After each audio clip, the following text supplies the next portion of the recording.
Hey guys, so today I thought I'd talk a little bit more about my final thoughts on the whole Purito sunscreen scandal, controversy, issue.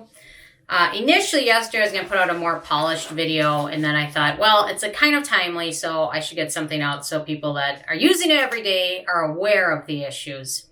To summarize, the Purito that's rated an SPF 50 actually came out in 2 lab tests to show that it is an SPF 19, and the PA++++, which indicates UVA coverage, actually is not 4 pluses, it is actually 2 pluses, which means it provides average, below average UVA protection, as well as, in my opinion, below average UVB protection, which is the SPF number. I recommend every day people wear an SPF of 30 or higher. So SPF 19 would not really fit into that. So there's been a lot going on. Purito has temporarily paused their sales of this product. Unfortunately, there's a lot of people that just recently have ordered it and are waiting for it to ship now.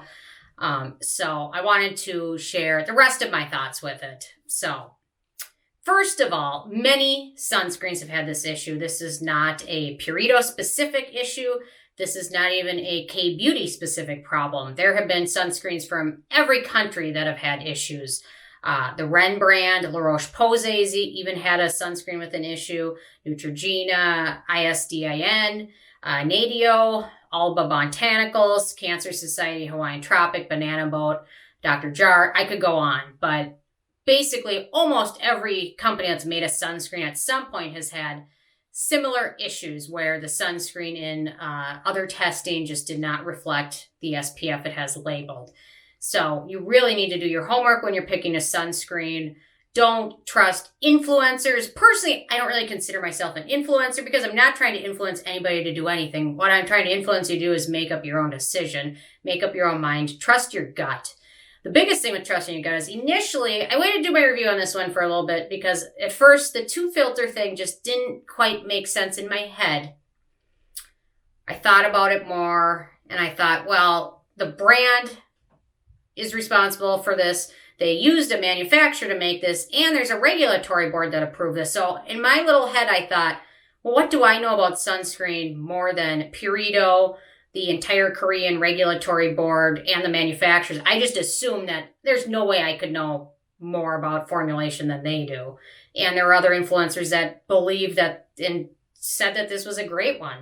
So I just disregarded my gut feelings, which is something you should never do because your gut is almost usually always right. So always listen to that. Don't trust what other people say. Believe what you are thinking. Even if you don't have any leg to stand on, if your gut is telling you something, listen to it. It's almost always, if not always, the way to go. So don't trust influencers. And a lot of them are being paid by brands, almost all of them. Even sometimes they don't mention that they are, and they are. So don't trust them. Trust yourself. And furthermore, I'm more interested to see what the fallouts are going to be because this isn't an isolated incident. This has happened with a lot of brands. There's been a whole lab scandal in the U.S. last year where a lab that was being paid to test all these sunscreens basically not testing the sunscreens much and taking the money. So that's a whole nother issue. So I'm curious, will there be lawsuits? Who's going to be sued? Is Purito going to be sued? Is the third-party company they hired to make this going to be sued? Is the regulatory board that oversaw this going to be sued? I don't know. It'll be interesting to see. And interestingly enough, this really isn't sold brick and mortar like anywhere in the U.S. I think it's only sold online. I've never seen a brick or mortar store in the U.S. I've only been able to buy it through online people overseas. So probably in the U.S., there's probably not much that's going to happen there. But I'm interested to see, will Purito offer a goodwill faith? Because they probably made a lot of money selling this. Are they going to offer some money or lower prices? Or I don't know. That'll be interesting. Where's the regulatory boards in Korea? So I want to make this again clear. This is not an isolated incident with Purito or Purito's manufacturer or even K-Beauty. This has happened with brands all over. This has happened with American brands, European brands, some of them, New Zealand brands. This has happened with brands everywhere. So I don't want people to get totally down on the K-Beauty industry because of this, although there are still questions I have about how this passed regulatory boards, but I guess they probably, don't test every single product that comes across. But when you hear of something being sold and so touted so often, you kind of wonder, did anybody else test this? I wish I had the money to test this. I would test all of my sunscreens, but it's very expensive to do. So at some point, if I ever make it big, that's what I'm going to do. I'm going to test all these because I really want to know. Because there's other sunscreens now I have questions about. The Claire's that also has 2 filters. Keep Cool also only has the 2 filters. They're not the same as the ones in the Purito, but now I'm curious. So I would love to see more tests. Maybe we'll see more. It's expensive to test them all, so that'll be interesting. Anyway, so I think there'll be positive results as a result of this. I think there'll be some positivity. Regulators might start really checking more into sunscreens. Sunscreens are a drug. People use them. People with skin cancer use them to prevent the cancer from coming back. And if they're using inadequate sunscreens, that just increases the likelihood their cancer could come back. More testing needs to be done on all sunscreens. I mean, again, it's not a K-Beauty isolated incident. It's happened with brands everywhere. So we really need to be aware of what we're using. More testing needs to be done. And in my opinion, I think uniform standards for sunscreen would be great. So many different countries use different regulations. I memean, like European sunscreens use the UVA, UVB little circle things. In the K-Beauty, they've got the PA++. And the American sunscreens, do I have any on my table? I don't, but they just use broad spectrum.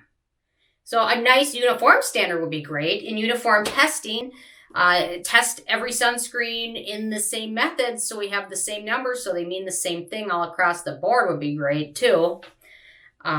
Anyway, so it'll be interesting to see what Purito does. Are they going to reformulate this?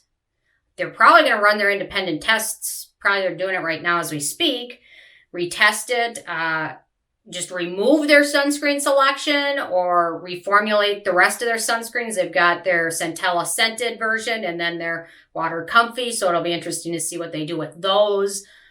People have asked me about that. I don't necessarily know how to rely on any of them because I assume that they use the same company to formulate all of their sunscreens. So I don't think I would necessarily go with any Purito sunscreen right now. So very interesting, very important to use your gut, trust your instinct, do your research when you're picking your own sunscreen. Don't listen to anybody else but what makes sense to you. And there's other ways you can maximize your effectiveness of sunscreen. The Helio Care pills are great because they have studies showing that they're great. They're a pill you take and they help with antioxidants, fight off UV damage from the sun. Layering sunscreens is great. Use a sunscreen, then a foundation with a sunscreen, then a powder with a sunscreen. That's another great thing. Reapplication is great. Applying it 15 to 20 minutes before you're going to be outside. If you sweat, reapply it at least every 2 hours if you're outside in the sun. Repurchase your sunscreens at least once a year, replace them, or go strictly by the expiration date on the bottle. Don't keep them in your car where it's hot because they degrade. All the good ingredients degrade and they become less effective. So keep them stored properly. So those are the biggest things, and ensuring you're applying it liberally. So those are the biggest factors. And listen to common sense. What your mind is telling you makes more sense than what some of the influencers out there say. So don't listen to them, listen to yourself. Because a lot of times the influencers, most of them are getting paid. All of them except me. Because I'm not making any money. But the best thing is I don't have to say anything nice about any brand. I can say whatever the heck I want. And I do. So anyway, those are the rest of my thoughts. I'm interested in hearing your thoughts as this continues to go on. It'll be interesting to see what happens in the next few months. I'm thinking there'll be more fallout. And we'll see what's going to happen. So anyway, thank you guys so much. And I look forward to seeing you with a new review tomorrow. Okay. Thank you so much, guys.